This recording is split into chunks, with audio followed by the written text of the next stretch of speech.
नमस्कार मेरे प्यारे दोस्तों, मैं आप सभी का एजुकेटर अभिषेक बेनीवाल और बड़े ही शानदार लर्निंग प्लेटफॉर्म बैनी क्लासेस में आप सभी का स्वागत है। सबसे पहले आप सभी को राम राम, राधे राधे, जय श्री कृष्णा, आदाब और सत श्री अकाल। तो दोस्तों, जैसा कि आप सभी को पता है, हम HSSC द्वारा पूछे हुए क्वेश्चनों की 2 सीरीज़ कंप्लीट कर चुके हैं और आज हम करने वाले हैं सीरीज़ 3 कंप्लीट। और इस सीरीज़ 3 में हम वो स्पेशल क्वेश्चंस करेंगे जो HSSC द्वारा 2015 की पटवारी की परीक्षा में पूछे हुए क्वेश्चन हैं। आइए चलते हैं अपने पहले क्वेश्चन की तरफ। फर्स्ट क्वेश्चन है मेरे प्यारे दोस्तों कि 3 घंटियाँ 9, 12 और 15 मिनट के अंतराल में बजती है। तीनों घंटियाँ यदि 9 बजे, सुबह के 9 बजे बजना प्रारंभ करती हैं तो बताओ वे एक साथ किस समय दोबारा बजेंगी। देखो, ये क्वेश्चन आपका जो है HSSC 2015 में पटवारी की परीक्षा में पूछा हुआ क्वेश्चन है। और क्वेश्चन क्या है कि 3 घंटियाँ दी हुई है।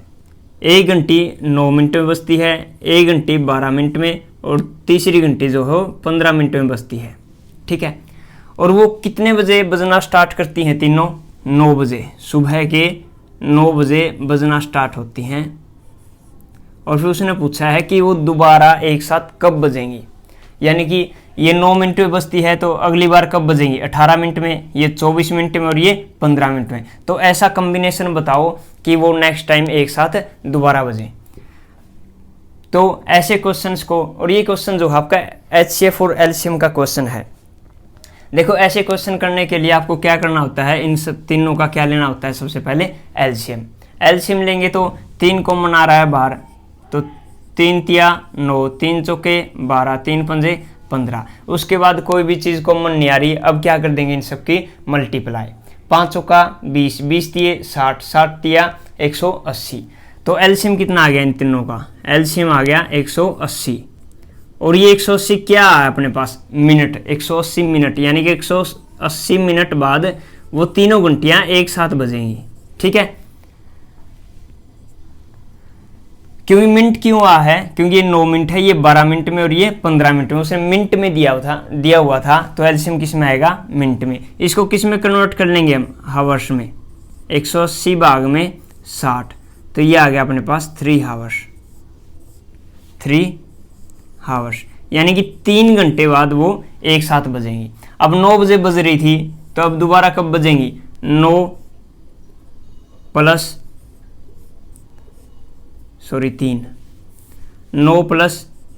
3, तो अब वो बजेंगी 12 बजे, दोपहर के 12 बजे। क्योंकि सुबह के 9 बजे बज रही थी और 3 घंटे ऐड करेंगे तो कितने हो जाएंगे? 12। तो 12 बजे अब ये तीनों घंटियाँ क्या करेंगी? एक साथ बजेंगी। ये था आपका पहला क्वेश्चन।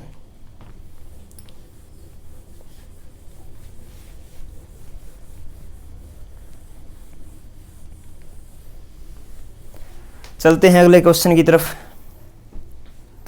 नेक्स्ट क्वेश्चन क्या है? और इसका ऑप्शन ए क्या हो जाएगा भाई? राइट आंसर हो जाएगा। Option A is the right answer first question का। तो नेक्स्ट क्वेश्चन क्या है कि श्रेणी 1, 3, 5, 7, 9 एंड सो ऑन को कितने क्रमबद्ध पदों का योग 19,600 होगा? देखो ध्यान से पढ़ो इसको। एक क्वेश्चन है कि श्रेणी 1, 3, 5, 7, 9 और ऐसे करते करते चलते जा रही है कि कितने क्रमबद्ध पदों को जोड़ने पर योग 19,600 प्राप्त होगा। और ये क्वेश्चन भी जो आपका HSSC 2015 पटवारी की परीक्षा में पूछा हुआ क्वेश्चन है। देखो, करते हैं सेकंड क्वेश्चन को सॉल्व। उसने बोला है कि एक श्रेणी दी है कि 1, 3, 5, 7 और ऐसे करते करते आगे तक चलते जा रही है। और उसने बोला है कि इन सब का जोड़, ये नहीं पता कि कितनी टर्म्स है ये, बस ये पता है कि इन सब का जोड़ 19,600 आ रहा है। ठीक है, तो ज्ञात करो कि ये कितनी टर्म्स है ऐसी ऐसी। ठीक है, तो अब ध्यान से देखो, ये ओड टर्म्स का जोड़ है, विषम संख्याओं का जोड़ है 1, 3, 5, 7, 9।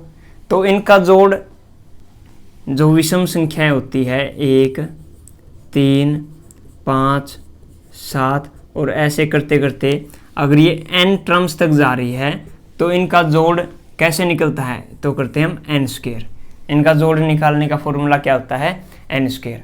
तो एन स्क्वायर को कंपेयर करेंगे 19,600 से, तो 19,600 बराबर है, सॉरी एन स्क्वायर बराबर है 19,600 के, ठीक है। तो एन की वैल्यू यहाँ से कितनी आ जाएगी, एन की वैल्यू आ जाएगी अंडर रूट में 19,600। तो 19,600 को अंडर रूट से बाहर निकाल लेंगे तो कितना हो जाएगा, 2 जीरो के नाम की 1 जीरो, 196 इसका 14, ठीक है। तो एन की वैल्यू कितनी आएगी, 140। तो यही उसने पूछा था कि कितनी टर्म्स है ये है 140 टर्म। ऐसी 140 टर्म जब तक चलती रहेगी फिर उन सबका जोड़ क्या आएगा, 19,600। तो ऑप्शन बी क्या हो जाएगा, राइट आंसर हो जाएगा।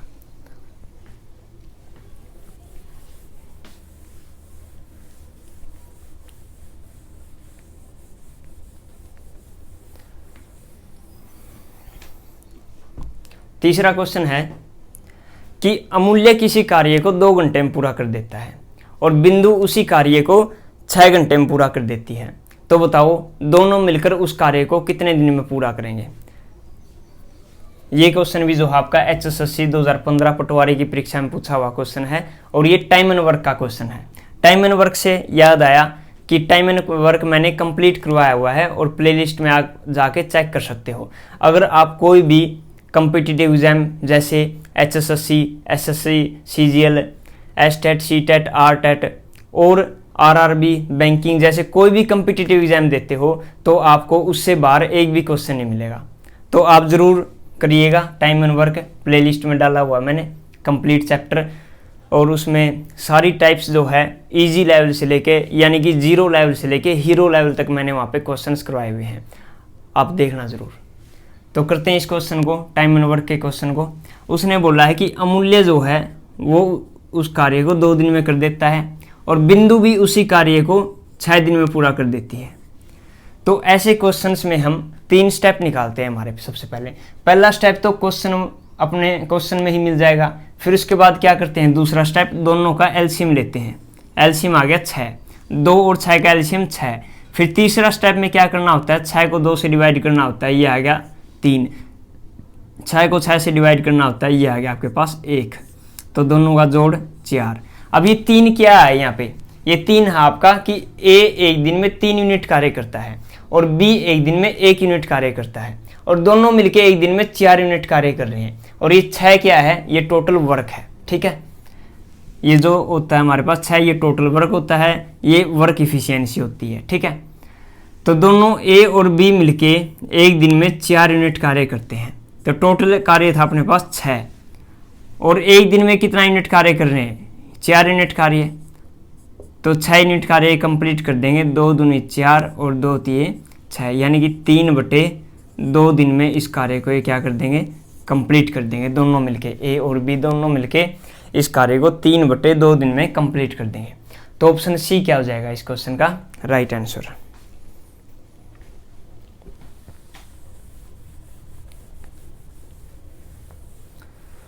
नेक्स्ट क्वेश्चन में क्या है कि श्रेणी 5, 13, 21 और 29 और ऐसे करते करते आगे तक चलती जा रही है। तो बताओ, और ये कहाँ तक जा रही है भाई, 181 तक। जो श्रेणी है वो 5, 13, 21, 29 और ये चलते चलते कहाँ तक जा रही है, 181 तक। तो हमें इसका क्या करना है, जोड़ ज्ञात करना है, इसका सम ज्ञात करना है, ठीक है। तो श्रेणी क्या दी है, और ये क्वेश्चन भी जो आपका HSSC 2015 पटवारी की परीक्षा में पूछा हुआ क्वेश्चन है। और श्रेणी दी हुई है क्वेश्चन में 5, उसके बाद 13, फिर 21, फिर 29 और ये ऐसे करते करते कहाँ तक जा रही है, 181 तक जा रही है। और इन सब क्या करना है हमें ज्ञात, सम ज्ञात करना है, ठीक है। इस सीरीज का क्या करना है, हमें सम ज्ञात करना है। ये जो सीक्वेंस दी हुई है 5, 13, 21, 29, क्या इनके बीच में गैप सेम है। 13 में से 5 गए 8, 21 में से 13 गए 8, 29 में से 21 गए 8। तो ये क्या है, अर्थमेटिक प्रोग्रेशन है, यानी कि ये अर्थमेटिक प्रोग्रेशन यानी समांतर श्रेणी से पूछा हुआ क्वेश्चन है। तो समांतर श्रेणी में सम निकालने का फॉर्मूला क्या होता है अपने पास, एस nth टर्म का सम निकालने का formula n/2 2a plus n-1 d ये होता है। और इसी की एक दूसरी फॉर्म होती है अपने पास n/2 first term plus last term, ठीक है, एक ये फॉर्मूला होता है अपने पास। अब देखो फर्स्ट टर्म क्या है अपने पास 5 है, लास्ट टर्म क्या है 181 है, लेकिन हमारे पास n की वैल्यू नहीं है। अगर हम n की वैल्यू निकाल ले तो हमारे पास इसका सम आ जाएगा वो वैल्यूज़ को पुट करके। तो n की वैल्यू निकालने के लिए, नंबर ऑफ टर्म्स निकालने के लिए एक फॉर्मूला होता है नंबर ऑफ टर्म्स निकालने का a प्लस n-1 d। ये क्या होता है, नंबर ऑफ टर्म्स निकालने का फॉर्मूला होता है, ठीक है। जैसा 7वां पद निकालने का फॉर्मूला, 8वां पद निकालने का फॉर्मूला, 10वां पद निकालने का फॉर्मूला। अब हमें क्या निकालना है कि 181वां जो एक पद है ये कौन सा पद है, 181वां जो पद है वो कौन सा है, उसका फॉर्मूला है। तो ए एन की वैल्यू क्या है 181 और ए की वैल्यू कितनी है 5, यानी कि फर्स्ट टर्म। ए क्या है यहाँ पे फर्स्ट टर्म, एन की वैल्यू हमें ज्ञात करनी है और डी की वैल्यू, इन दोनों के बीच का डिफरेंस कितना है 8। तो डी की वैल्यू हो गया आपके पास 8। तो 5 को उस साइड लेके जाएंगे तो ये हो गया आपके पास 176 और 8 को उठा के इसके नीचे ले आएंगे तो यहाँ पे क्या बच जाएगा n-1। तो 8 दूनी 16, 8 दूनी 16, तो 1 को वहाँ पे लेके जाएंगे तो n की वैल्यू कितनी आ गई आपके पास 23। तो n की वैल्यू जो 23 आई है उसको हम यहाँ पे पुट कर देंगे। तो n की वैल्यू है अपने पास 23 भाग में 2। फर्स्ट टर्म क्या है 5, लास्ट टर्म क्या है 181। तो 23 भाग में 2 गुणा में 181 और 5 186। तो 2 को इसे काटेंगे, 2 में 18, 2 3 6। अब 93 की और 23 की गुणा करेंगे तो ये आ जाएगा आपके पास 93 3 270, 279 बच गया क्या 27। 93 दूनी 180, 186 और 7 215, सॉरी 213। तो 2139 क्या हो जाएगा इसका राइट आंसर। एक बार दोबारा चेक कर लेते हैं। 93 3 279 का 9 लिख लिया, बच गए 27। 93 दूनी 186 और 27 186, 106 और 7 213, ठीक है। तो 2139 क्या हो जाएगा इसका राइट आंसर हो जाएगा। तो ऑप्शन 4 क्या हो जाएगा इसका राइट आंसर। ये था आपका अर्थमेटिक प्रोग्रेशन से पूछा हुआ क्वेश्चन, ठीक है। चलते हैं अगले क्वेश्चन की तरफ।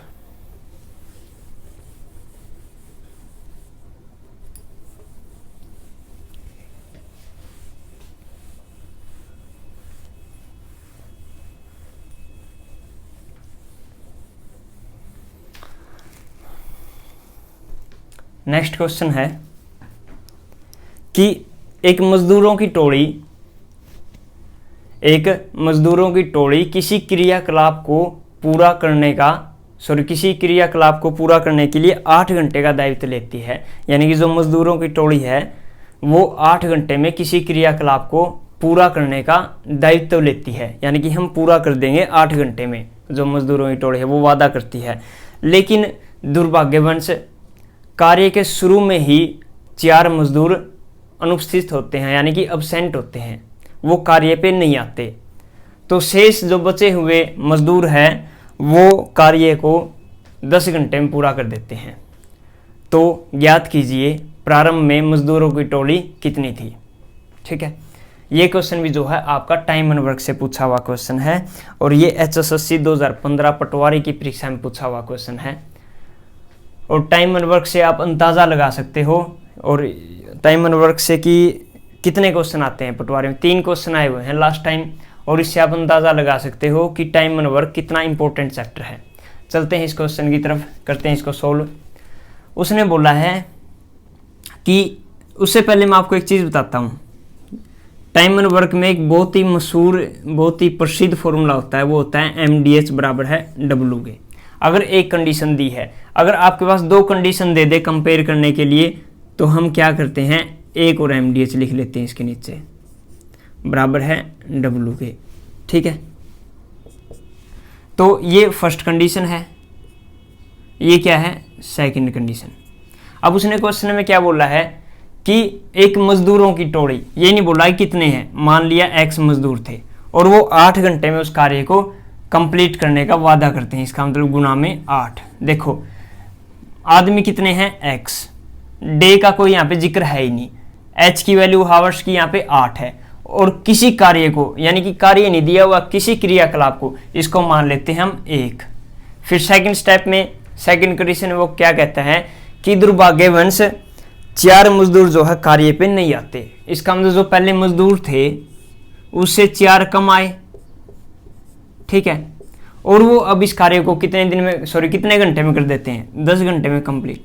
फिर वो इस कार्य को 10 घंटे में कंप्लीट कर देते हैं, किस कार्य को, जो पहले कार्य था उसी को। ठीक है, अब कर दो आर पार गुना, X की वैल्यू आ जाएगी, तो ये आ गया आपके पास 8X बराबर है 10X माइनस 40।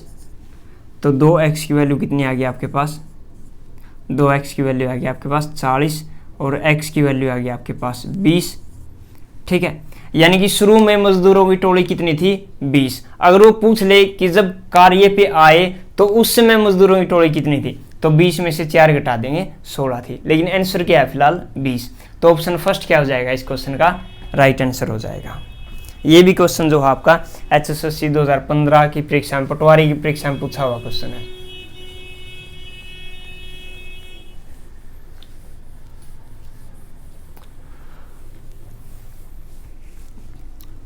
नेक्स्ट क्वेश्चन क्या है, ये भी आपका टाइम एंड वर्क से पूछा हुआ क्वेश्चन है। क्या है क्वेश्चन कि अजय किसी कार्य को 80 दिन में पूरा कर देता है, वह इस कार्य पर 10 दिन कार्य करता है और शेष बचा हुआ कार्य बिंदर 42 दिन में पूरा कर देता है। तो बताओ दोनों मिलकर इस कार्य को कितने दिन में पूरा करेंगे। ये भी क्वेश्चन आपका HSSC 2015 पटवारी की परीक्षा में पूछा हुआ क्वेश्चन है, टाइम एंड वर्क से क्वेश्चन है। तो क्या है, अजय जो है वो किसी कार्य को 80 दिन में पूरा कर देता है, 80 दिन में कंप्लीट कर देता है, लेकिन वो क्या करता है 10 दिन कार्य पे आता है। इसका हम दूसरे 10 दिन में जो कार्य कंप्लीट किया हुआ उसको निकाल लेंगे। तो टोटल था वर्क 80 और उसने 10 दिन कार्य किया, तो इसका हम उसने 1/8 कार्य क्या कर दिया, कंप्लीट कर दिया। 8 क्या है, टोटल वर्क है, और टोटल वर्क में से 1 यूनिट कार्य क्या कर दिया, उसने कंप्लीट कर दिया। किसने, अजय ने। फिर शेष बचा हुआ कार्य, तो पहले निकालेंगे शेष बचा कितना कार्य है, 1 माइनस 1/8 कर देंगे, यह आ जाएगा आपके पास 7/8। 7/8 जो है रिमेनिंग कार्य बच गया, यानी कि कार्य शेष बचा हुआ कार्य है ये 7/8। इसको कौन कंप्लीट कर रहा है, इसको बिंदर कंप्लीट कर रहा है, और कितने दिन में, 42 दिन में। इसका मतलब B की वैल्यू कितनी आ गई आपके पास, B की वैल्यू आ गई आपके पास 42 गुना में 8 भाग में 7, तो 7 से 42, 8 से 48, तो ये आ गया आपके पास 48। ठीक है, B की वैल्यू आपके पास आ गई 48। तो A की वैल्यू 80 है और B की वैल्यू 48 है। अब ये क्या आई है आपके पास, देखो अजय 80 दिन में काम को पूरे को कंप्लीट कर देता था, इसी तरह अब बिंदर भी 48 दिन में उस कार्य को कंप्लीट कर देता है। तो अब वही 3 स्टेप A B, इसकी वैल्यू है 80 और इसकी वैल्यू है 48। दोनों का एलसीएम लिया, एलसीएम आ गया आपके पास 240। दूसरा स्टेप, तीसरा स्टेप 240 को 80 से भाग किया 3, 240 को 48 से भाग किया 5। दोनों एक दिन में 8 यूनिट कार्य कर रहे हैं, ए और बी, अजय और बिंदर मिलके एक दिन में 8 यूनिट कार्य कर रहे हैं। अब उसने पूछा है कि दोनों मिलके उस कार्य को कितने दिन में कंप्लीट करेंगे। टोटल वर्क है 240, एक दिन में कर रहे हैं कंप्लीट 8, तो 8 तिये 24, यानी कि 30 दिन में अजय और बिंदर मिलके उस कार्य को क्या कर देंगे, कंप्लीट कर देंगे। तो ऑप्शन बी क्या हो जाएगा इसका क्वेश्चन का राइट आंसर हो जाएगा। ये था आपका क्वेश्चन।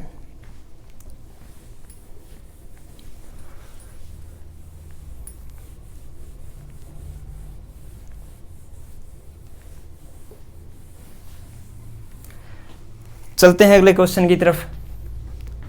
क्या है अगला क्वेश्चन कि उन दो संख्याओं को ज्ञात कीजिए जिनका समांतर माध्य 12.5 है और गुणोत्तर माध्य 10 है। देखो क्या बोला उसने कि वो दो संख्याएं ज्ञात कीजिए। मान लिया वो दो संख्याएं a और b है, ठीक है, और इनका समांतर माध्य यानी कि am अर्थमेटिक मीन जिसका फॉर्मूला होता है हमारे पास जितनी संख्याएं हो उनका जोड़ और जितनी संख्याएं हैं उससे भाग, ठीक है।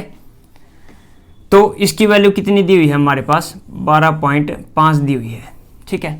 फिर उसने बोला है कि गुणोत्तर माध्य यानी कि जियोमेट्रिक मीन GM, इसका फॉर्मूला होता है अपने पास √AB, इसकी वैल्यू दी है 10, ठीक है।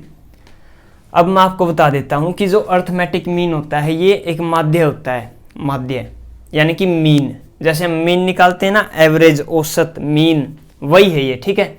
अगर 3 टर्म होती तो तीनों को जोड़ते A + B + C, भाग में 3 करते फिर।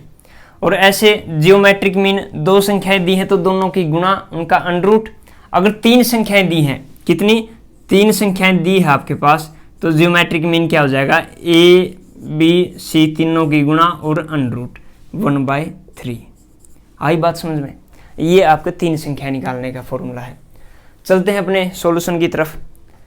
इसको हम क्या लिख सकते हैं, इसको हम ऐसे भी तो लिख सकते हैं A + B बराबर है 25 के, ठीक है। और इसको हम क्या लिख सकते हैं, AB बराबर है, दोनों तरफ स्क्वायर कर देंगे, AB बराबर है 100 के। तो जब भी ऐसी कंडीशन आ जाए और A और B की वैल्यू निकालनी पड़ जाए तो हमारे पास 2 मेथड होते हैं। एक तो जो आपके पास ऑप्शन दिए हुए हैं वो ऑप्शंस क्या कर दो, यहाँ पे पुट कर दो, ठीक है। जैसे पहला ऑप्शन है, ऑप्शन से करते हैं। A ऑप्शन है जैसे आपके पास, A ऑप्शन में क्या दिए हुए हैं 20 और 4, तो इसको पुट करेंगे। A की वैल्यू 20 पुट करी, B की वैल्यू 4 पुट करी, तो 20 और 4 24। ये तो यहीं पे गलत हो गया, सेकंड कंडीशन तो ये कहाँ पे फुलफिल करेगा, ये क्या हो गया गलत। और बी ऑप्शन क्या है आपके पास 20 और 6, ठीक है। तो 20 ए की वैल्यू 6 बी की वैल्यू 20 और 6 26 से तो ज़्यादा हो गया, ये भी क्या हो गया आपका गलत।